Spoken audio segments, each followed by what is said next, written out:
నిన్న విజయవాడలో జనగణనతో పాటే సమగ్ర కులగణన జరపాలని ప్రధాన డిమాండ్తో శాంతియుతంగా జరుగుతున్న మహార్యాలీని పోలీసులు భగ్నం చేసి ఆంధ్రప్రదేశ్ బీసీ సంక్షేమ సంఘం రాష్ట్ర అధ్యక్షులు కేసన శంకర్రావు తదితరుల్ని అక్రమంగా అరెస్టు చేయడం అప్రజాస్వామికమంటూ గుంటూరు జిల్లా అధ్యక్షులు పారేపల్లి మహేష్ తీవ్రంగా ఖండించారు. 10 రోజుల ముందుగానే నగర పోలీస్ కమిషనర్ కి మొత్తం కార్యక్రమం నిర్వహణ అనుమతి మంజూరుకై దరఖాస్తు చేసుకోగా ఈ రోజు మహార్యాలీ జరుగుతూ ఉందని వచ్చి పోలీసులు అడ్డుకోవడం, రాష్ట్ర నాయకులను అరెస్టు చేయడం దుర్మార్గమని చెప్పారు. రాష్ట్ర వ్యాప్తంగా మా రాష్ట్ర అధ్యక్షులు కేసన శంకర్రావు గారు ఆయన ఈ వయసులో కూడా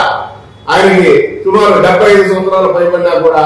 మరి రాష్ట్ర వ్యాప్తంగా బీసీల కోసం బీసీల జాతి ఎదుగుదల కోసం ఆయన నిరంతరం కష్టపడుతుంటే అటువంటి మహానుభావుని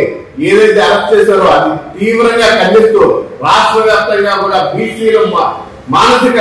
క్షోభకు గురి చేసినట్టుగా మేము తీవ్రంగా ఈ బాధని తెలియజేసుకున్నాం.